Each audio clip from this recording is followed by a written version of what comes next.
नमस्कार। तो चलिए आज पर्दा उठाते हैं एक बहुत ही जानी मानी लोक कथा का। पर जरा रुकिए, इसे हम एक बिल्कुल नए अंदाज में पेश करने वाले हैं, एक नाटक की तरह। तो अपनी अपनी जगह ले लीजिए क्योंकि मंच तैयार है और कहानी बस शुरू ही होने वाली है। तो मिलिए हमारी कहानी के नायक दीनानाथ से। इसके पास एक कमाल की एक अद्भुत शक्ति है। ये मीलों दूर की फुसफुसाहट भी एकदम साफ सुन सकता है। दुनिया के लिए ये शायद एक वरदान हो, पर दीनानाथ के लिए ये दुनिया को महसूस करने का एक बहुत ही अलग और कभी-कभी एक बहुत मुश्किल नजरिया है। और अब मंच पर आते हैं कानू। कानू की भूख का कोई अंत नहीं है, कोई सीमा नहीं। उसका पेट मानो एक ऐसा कुआं है जो कभी भरता ही नहीं। और यही ना मिटने वाली भूख उसे घर से दूर एक नई मंजिल की तलाश में ले आई है। और हमारे तीसरे पात्र हैं भानु। अब इनकी तो बात ही कुछ और है। जरा सोचिए, भानु इतने संवेदनशील हैं कि अगर एक छोटी सी चींटी भी सड़क पार कर रही हो ना, तो उसकी आहट से इनकी नींद टूट जाती है। उन्हें सोने के लिए सिर्फ शांति नहीं, बल्कि एक एकदम परफेक्ट माहौल चाहिए। और इसी के साथ पर्दा उठता है और शुरू होता है हमारा पहला अंक, दीनानाथ का सपना। कहानी हमें ले चलती है दीनानाथ के गांव, जहां उसके बड़े बड़े सपने उसके घर वालों की छोटी छोटी उम्मीदों से टकरा रहे हैं। ये आवाज है दीनानाथ के पिता की, जिनकी बातों में निराशा साफ झलक रही है।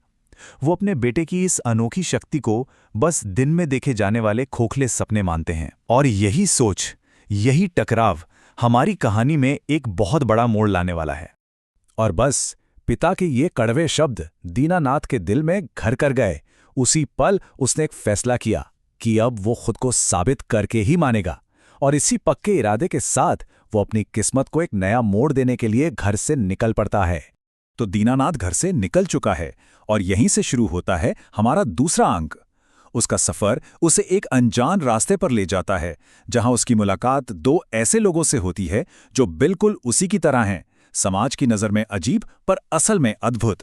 रास्ते में उसे कानू मिलता है, जिसे उसकी कभी ना खत्म होने वाली भूख की वजह से घर से निकाल दिया गया है। दीनानाथ उसे अपने साथ राजमहल चलने को कहता है और सपना दिखाता है एक ऐसी जगह का जहां खाना कभी खत्म ही नहीं होगा। और इस तरह उन्हें अपना पहला साथी मिल जाता है। थोड़ा आगे उनकी मुलाकात होती है भानु से।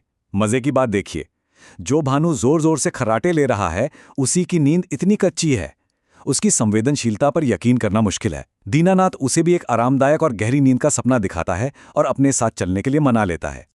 और अब अधिनियम 3, राजमहल की चुनौतियां। तीनों दोस्त अपनी मंजिल यानी राजमहल पहुंच ही जाते हैं और दीनानाथ बिना एक पल भी डरे सीधा राजा के सिंहासन के सामने जाकर राजकुमारी से शादी करने की इच्छा जाहिर कर देता है। ये एक बहुत बड़ी और हिम्मत वाली मांग थी। राजा दीनानाथ की हिम्मत देखकर हैरान तो हुआ, लेकिन उसने एक शर्त रख दी। शर्त एकदम सीधी और खतरनाक थी। अपनी कला को साबित करो, वरना अपनी गर्दन कटवाओ। अब इन तीनों दोस्तों के लिए ये सवाल इज्जत और मौत के बीच का था। पहली चुनौती मिली कानू को। उसे खाने को दिया गया और उसने खाना शुरू कर दिया। वो बस खाता गया और तब तक नहीं रुका जब तक कि पूरे राज्य का भंडार खाली नहीं हो गया। राजा से लेके दरबारी तक सब के सब हैरान रह गए। अब बारी थी भानु की। उसके लिए 7 नरम नरम गद्दों का एक शानदार बिस्तर लगाया गया। लेकिन भानु वो सो ही नहीं पा रहा था। उसने शिकायत की कि 7 गद्दों के नीचे दबा एक बाल उसे चुभ रहा है। और जब जांच हुई तो पता चला उसकी बात 100% सच थी। सोचिए जरा, एक बाल 7 गद्दों के नीचे। तो दो दोस्त अपनी अपनी परीक्षा पास कर चुके थे। अब बारी थी दीनानाथ की। लेकिन उसकी चुनौती कोई मामूली प्रदर्शन नहीं था, बल्कि ये राजा की जान बचाने की थी। यहीं से नाटक का सबसे रोमांचक हिस्सा शुरू होता है। अचानक दीनानाथ अपनी सुनने की शक्ति का इस्तेमाल करता है और उसे एक भयानक साजिश का पता चलता है। वो फौरन राजा को चेतावनी देता है कि उनके ही मंत्री और सेनापति उन्हें मारने की योजना बना रहे हैं। अब राजा के लिए ये बहुत मुश्किल घड़ी थी।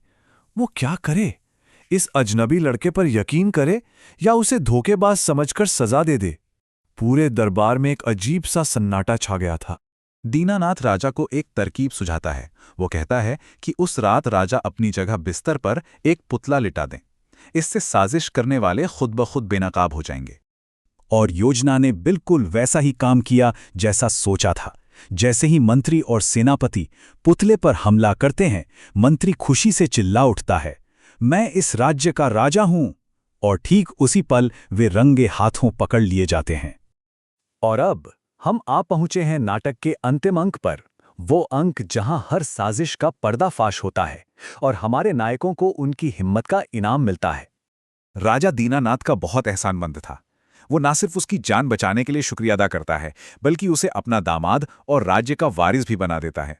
आखिरकार दीनानाथ का सपना सच हो गया था। और इस तरह कहानी अपने सबसे खुशनुमा मोड़ पर खत्म होती है। दीनानाथ की शादी राजकुमारी से हो जाती है। कानू को राजमहल में इतना खाना मिलता है कि उसकी भूख हमेशा शांत रहती है, और भानु को बिना किसी खलल के सोने के लिए सबसे आरामदायक जगह मिल जाती है। तीनों दोस्तों को आखिरकार वो मिल ही गया जिसकी उन्हें हमेशा से तलाश थी। तो ये थी 3 चमत्कारी दोस्तों की कहानी। एक ऐसी कहानी जो हमें सिखाती है कि जिसे दुनिया एक कमी समझती है या एक खामी, वही हमारी सबसे बड़ी ताकत भी हो सकती है। और एक कहानी एक सवाल भी छोड़ जाती है कि क्या हमारे अंदर भी कोई ऐसी ही अनोखी खूबी है जिसे बस पहचानने की देर है।